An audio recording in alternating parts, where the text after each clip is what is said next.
It's that time, chill and watch. Welcome to my channel, people. Let's take some tea, coffee, biscuits, juice, water, and watch. Da-da-da-da-da.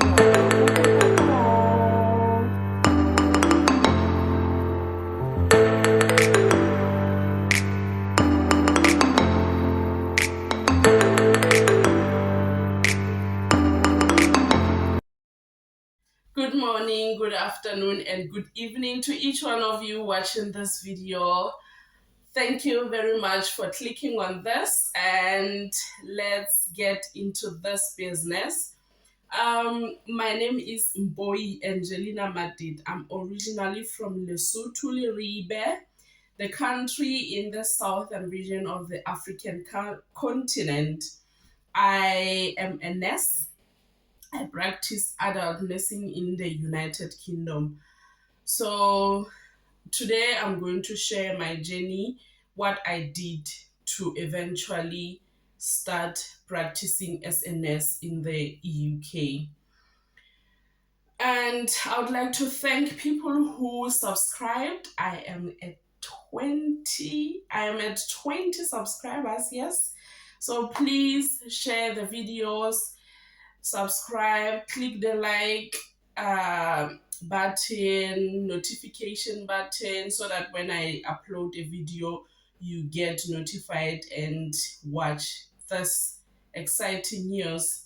I know you're going to get some useful information, so please keep on sharing my videos. If you have any suggestions, just click on the comment section, put them down, and I will definitely consider doing a video on some of the topics suggested. Otherwise, let's get into this business. All right. This idea of coming into the UK came a long time ago when I was still schooling. We were invited into the Ministry of Health auditorium when we were doing midwifery, and we were told there is a possibility of us migrating to Liberia. But that was never pursued because the person who was promising us things was a politician, and with politicians, everything is a mesh. But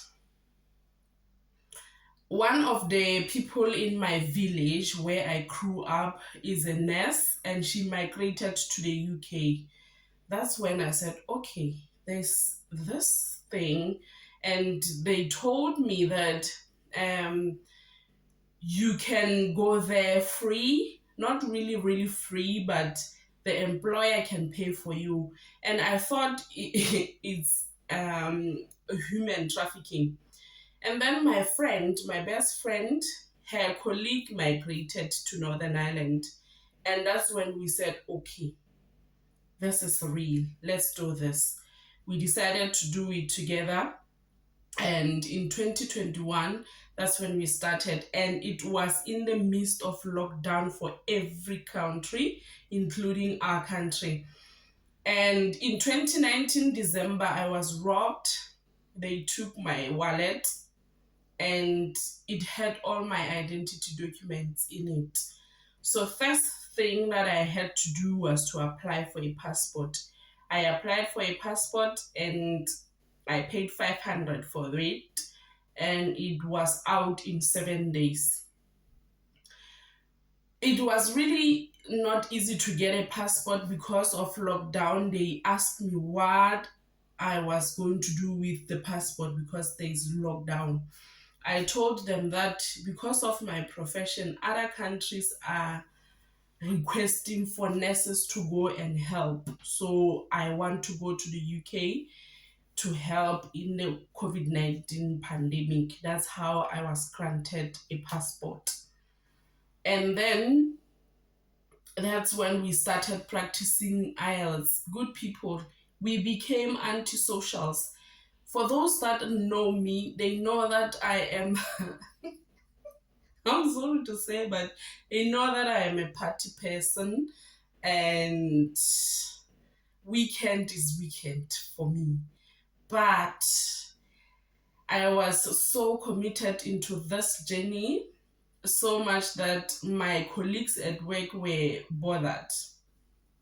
Somehow they didn't say it, but I could see on their faces that I'm becoming a bore something to them, but I had to do it. So you need to reduce anything that you will have to spend money on it for you to pursue this journey because it's expensive.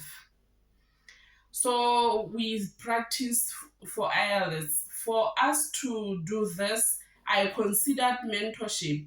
But then I thought it's not worth it because I'm going to pay someone to mentor me. But after all, I'm still going to be the one who's writing.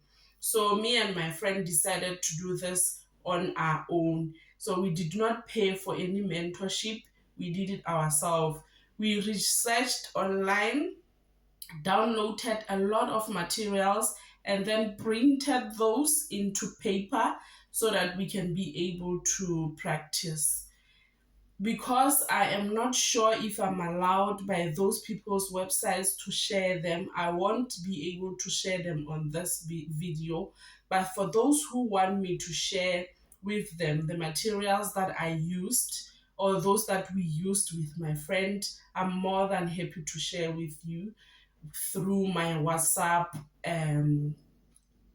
app. Other than that, I won't put the links down here. Uh, we practiced. We got a help from a friend.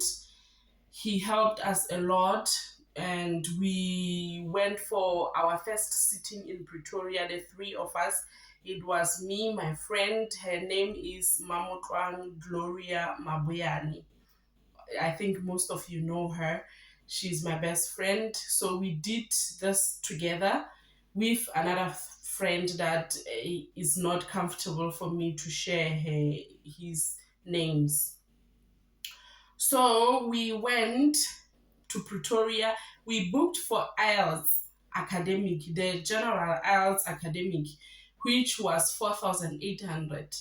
And since it was still in the midst of COVID-19, we had to do COVID testing, 700 per head, in Berea private hospital, somewhere there along, Khubetswana there, that hospital. We paid 700. So after we paid for COVID testing, we then went to Pretoria. Travel expenses, accommodation, and food, we shared it amongst three of us. We used one vehicle. I would travel from Halijoni with my own vehicle and then leave it in Maseru, then travel with just one vehicle from Maseru to Pretoria, come back, and then I'll travel from Maseru to Halijoni. So guys, this whole thing was very expensive for me. First time we went, we rode. Me and my friend, we are both travel people. So each time we went for any test, anything, we will mix this with business with pleasure. So we went to Pretoria, did our test, waited 2 weeks, results came back, we failed, both of us. In fact, three of us failed. They required a score for the test. So we started again to try and do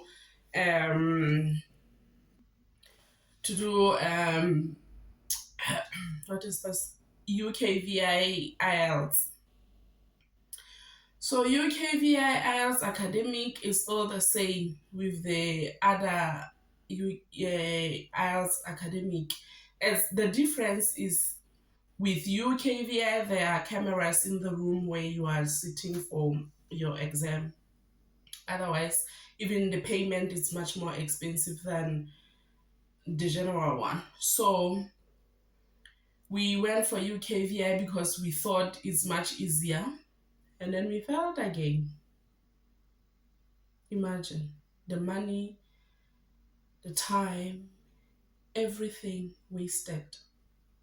First sitting fail, second sitting fail. And I was highly demotivated. I told her I'm not doing this anymore. So no. I will forever be very, very, very grateful because she said to me, my friend, you know what? We started this together and we are going through this together until we pass. Otherwise, I'm not going to let you just give up like you are trying to do now.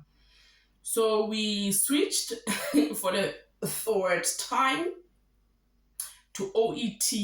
OET for nurses, we paid 6,800, if I'm not mistaken, for the test. And at that time, when we were about to go for our sitting in Durban, we booked in Durban.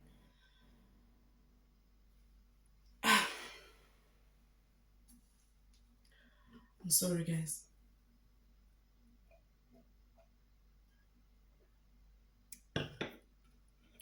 This is the most difficult time that I went through. You know, growing up, I lost my mother, my dad, but looking at my child when he was sick, it was really, really heavy. My baby fell sick that time when I was supposed to go and write OET the very same week. So my friend went ahead alone. We were admitted in one hospital where I used to work. And then the very same day, we were transferred to Queen Mama Hato Memorial Hospital. And during that time, that's when the company that was running Queen Mama Hato Memorial just left, and it was now run by Lesotho government. So most of the services there were not fully operational because of the equipment shortages and staff shortages. You can just imagine. Upon arrival on in A&E, my son was unconscious, and he was unconscious for whew,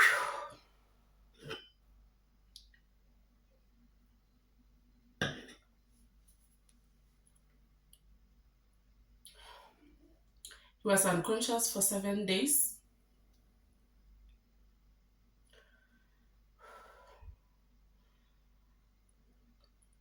And I'm grateful for staff in that particular ward. They really went out of their way to help us. I've never felt so helpless in my life. Like, I don't know.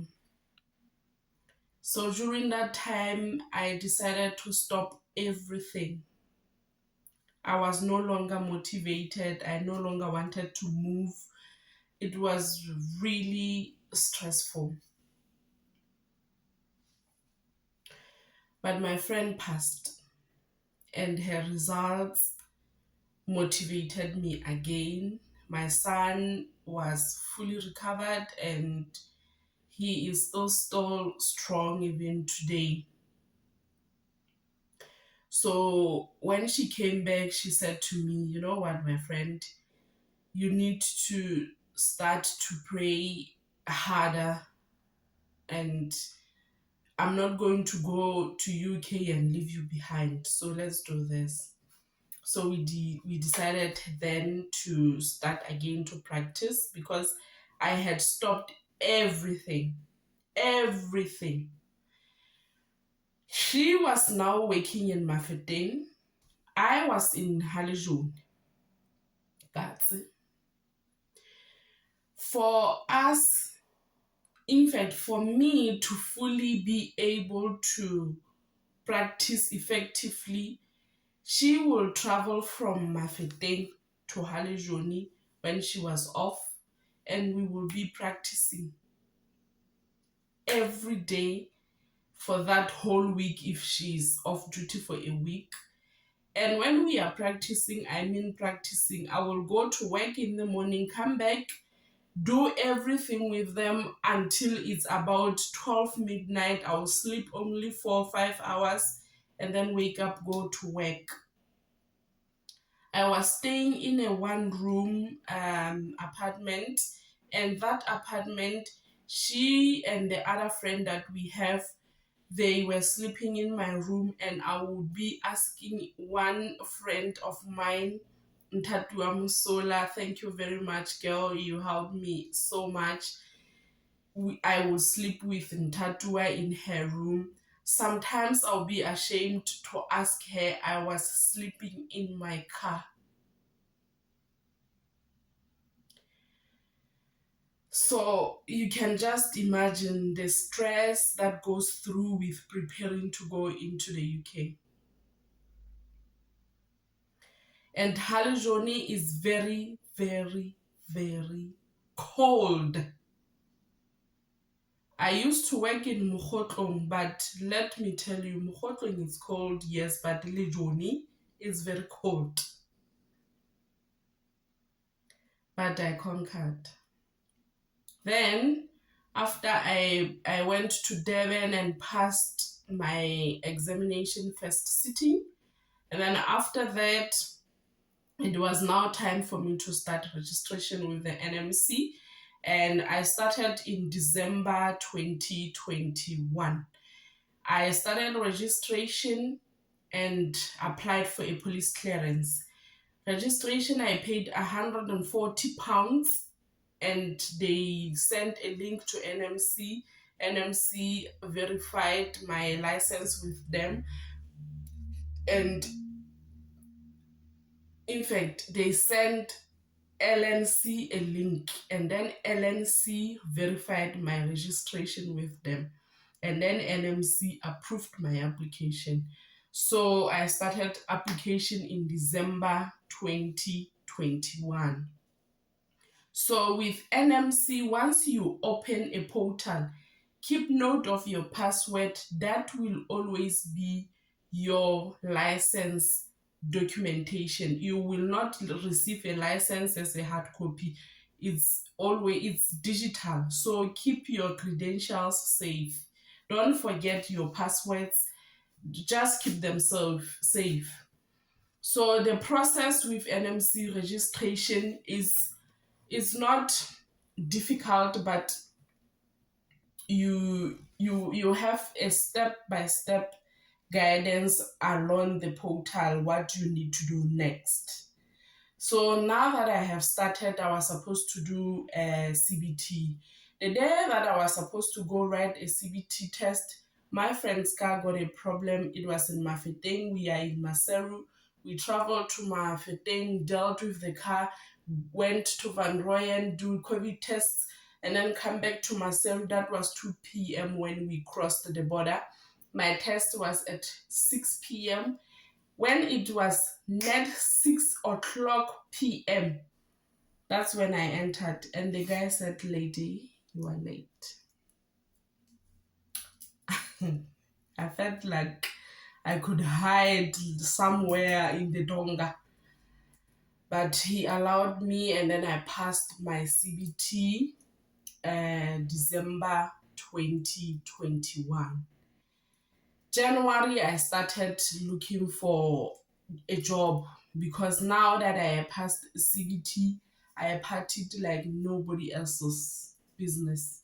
Like, it was like I'm already moving. But January, reality stuck in, and then I started looking for a job.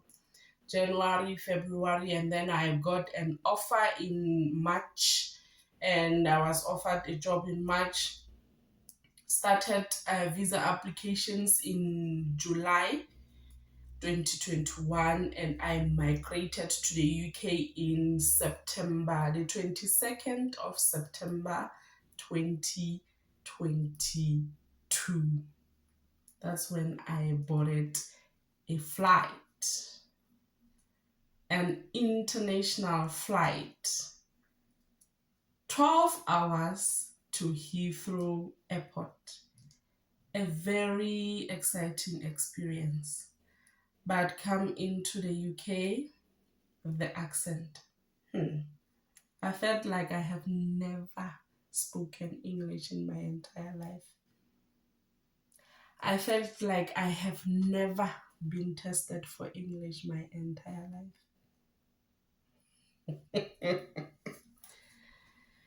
Accent.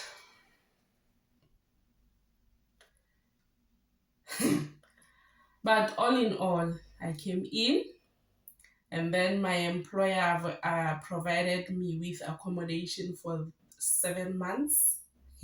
That guy.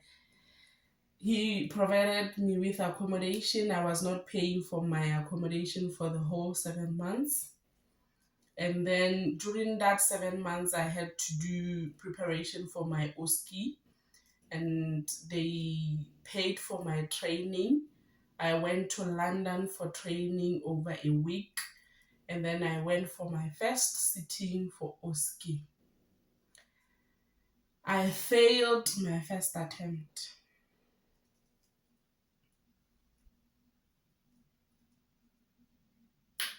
I failed.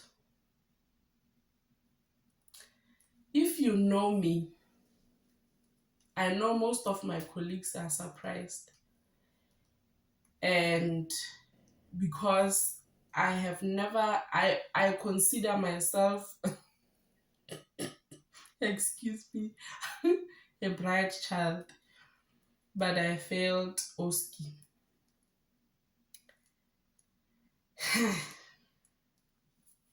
I was so disappointed in myself.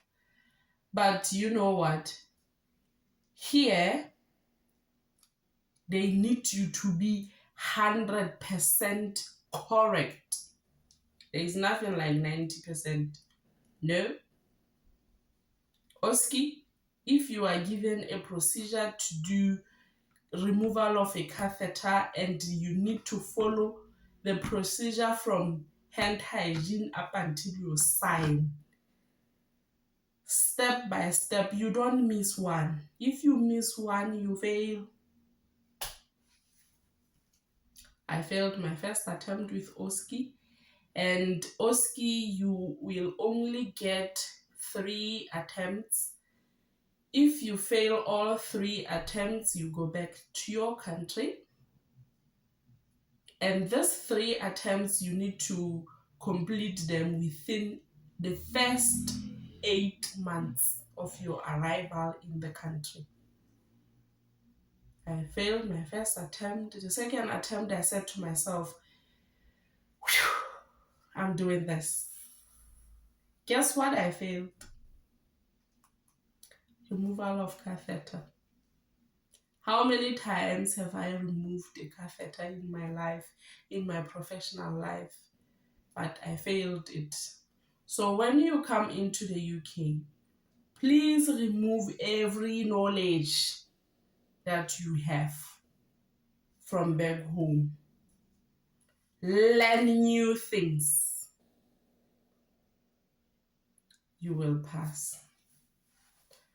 I went for my second sitting, and then I passed my second sitting. Then I have my PIN. I was fully registered in NMC in January 2023. That's when I was fully registered. I started the whole process in December 2021. But my full registration was completed in January 2023. I'm stressing this because I want you guys to persevere and soldier on.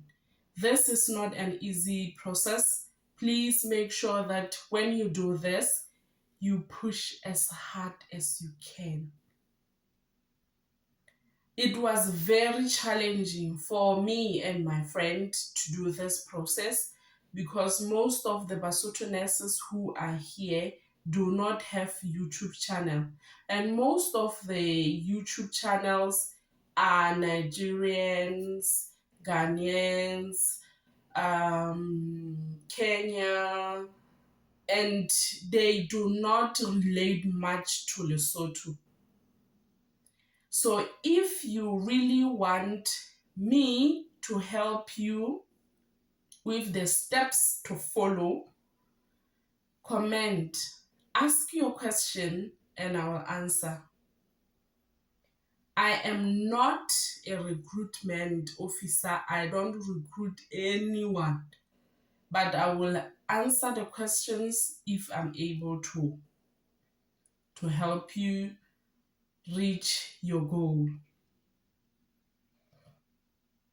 So subscribe to my channel and I'll be happy to help you. I'm not going to accept any payments. I'm not a recruitment officer. I'm not an immigration officer. I do not know anything about immigration laws. But if you want to do anything to migrate to the UK, I will use my experience to help you. Comment below, ask your questions, subscribe to my channel, and like the video. Click notification to get my new videos, and I will see you in my next video. Thank you very much. I think in my next video I'm going to talk about teachers. Teachers, stay tuned. If you have a teacher in your family, a friend, stay tuned. Bye-bye.